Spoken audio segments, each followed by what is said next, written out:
Good evening, my fellow Americans. 10 days ago, in my report to the nation on Vietnam, I announced the decision to withdraw an additional 150,000 Americans from Vietnam over the next year.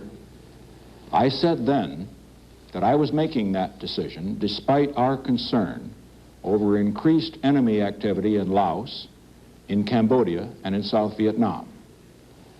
And at that time, I warned that if I concluded that increased enemy activity in any of these areas endangered the lives of Americans remaining in Vietnam, I would not hesitate to take strong and effective measures to deal with that situation. Despite that warning, North Vietnam has increased its military aggression in all these areas, and particularly in Cambodia. After full consultation with the National Security Council, Ambassador Bunker, General Abrams, and my other advisors, I have concluded that the actions of the enemy in the last 10 days clearly endanger the lives of Americans who are in Vietnam now and would constitute an unacceptable risk to those who will be there after withdrawal of another 150,000. To protect our men who are in Vietnam and to guarantee the continued success of our withdrawal and Vietnamization programs, I have concluded that the time has come for action. Tonight, I shall describe the actions of the enemy, the actions I have ordered to deal with that situation, and the reasons for my decision. Cambodia, a small country of 7 million people, has been a neutral nation since the Geneva Agreement of 1954, an agreement, incidentally, which was signed by the government of North Vietnam. American policy since then has been to scrupulously respect the neutrality of the Cambodian people. We have maintained a skeleton diplomatic mission of fewer than 15 in Cambodia's capital, and that only since last August. For the previous 4 years, from 1965 to 1969, we did not have any diplomatic mission whatever in Cambodia. And for the past 5 years, we have provided no military assistance whatever and no economic assistance to Cambodia. North Vietnam, however, has not respected that neutrality. For the past 5 years, as indicated on this map that you see here, North Vietnam has occupied military sanctuaries all along the Cambodian frontier with South Vietnam. Some of these extend up to 20 miles into Cambodia. The sanctuaries are in red, and as you note, they are on both sides of the border.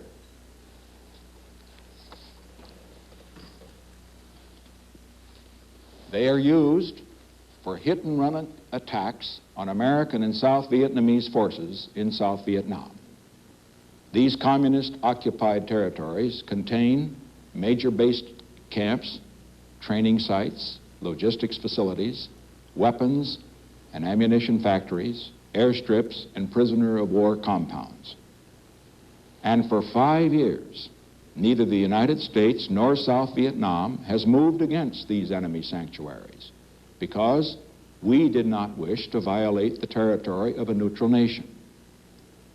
Even after the Vietnamese communists began to expand these sanctuaries 4 weeks ago, we counseled patience to our South Vietnamese allies and imposed restraints on our own commanders. In contrast to our policy, the enemy in the past 2 weeks has stepped up his guerrilla actions, and he is concentrating his main forces in these sanctuaries that you see on this map, where they are building up to launch massive attacks on our forces and those of South Vietnam. North Vietnam, in the last 2 weeks, has stripped away all pretense of respecting the sovereignty or the neutrality of Cambodia. Thousands of their soldiers are invading the country from the sanctuaries. They are encircling the capital of Phnom Penh. Coming from these sanctuaries, as you see here, they have moved into Cambodia and are encircling the capital. Cambodia, as a result of this, has sent out a call to the United States, to a number of other nations for assistance. Because if this enemy effort succeeds, Cambodia would become a vast enemy staging area and a springboard for attacks on South Vietnam along 600 miles of frontier. A refuge where enemy troops could return from combat without fear of retaliation. North Vietnamese men and supplies could then be poured into that country, jeopardizing not only the lives of our own men, but the people of South Vietnam as well. Now, confronted with this situation, we have three options. First, we can do nothing. Well, the ultimate result of that course of action is clear. Unless we indulge in wishful thinking, the lives of Americans remaining in Vietnam after our next withdrawal of 150,000 would be gravely threatened. Let us go to the map again. Here is South Vietnam. Here is North Vietnam. North Vietnam already occupies this part of Laos. If North Vietnam also occupied this whole band in Cambodia, or the entire country, it would mean that South Vietnam was completely outflanked, and the forces of Americans in this area, as well as the South Vietnamese, would be in an untenable military position.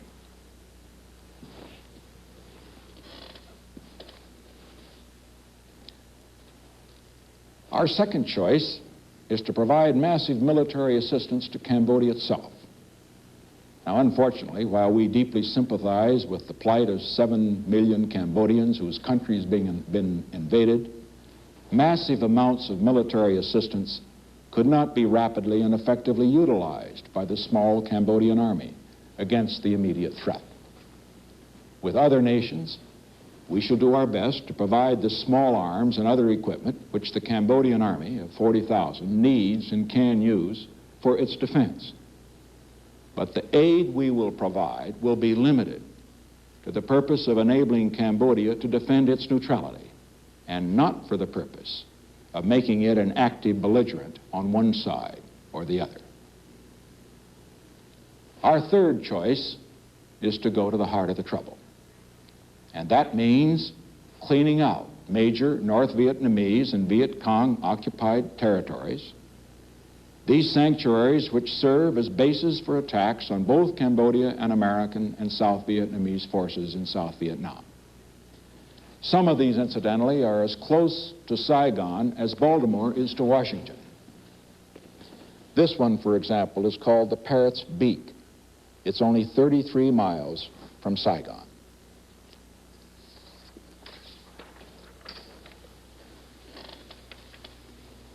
Now, faced with these three options, this is the decision I have made. In cooperation with the armed forces of South Vietnam, attacks are being launched this week to clean out major enemy sanctuaries on the Cambodian-Vietnam border. A major responsibility for the ground operations is being assumed by South Vietnamese forces. For example, the attacks in several areas, including the Parrot's Beak that I referred to a moment ago, are exclusively South Vietnamese ground operations under South Vietnamese command, with the United States providing air and logistical support. There is one area, however, immediately above Parrot's Beak, where I have concluded that a combined American and South Vietnamese operation is necessary. Tonight, American and South Vietnamese units will attack the headquarters for the entire communist military operation in South Vietnam. This key control center has been occupied by the North Vietnamese and Viet Cong for 5 years in blatant violation of Cambodia's neutrality. This is not an invasion of Cambodia. The areas in which these attacks will be launched are completely occupied and controlled by North Vietnamese forces. Our purpose is not to occupy the areas. Once enemy forces are driven out of these sanctuaries and once their military supplies are destroyed, we will withdraw.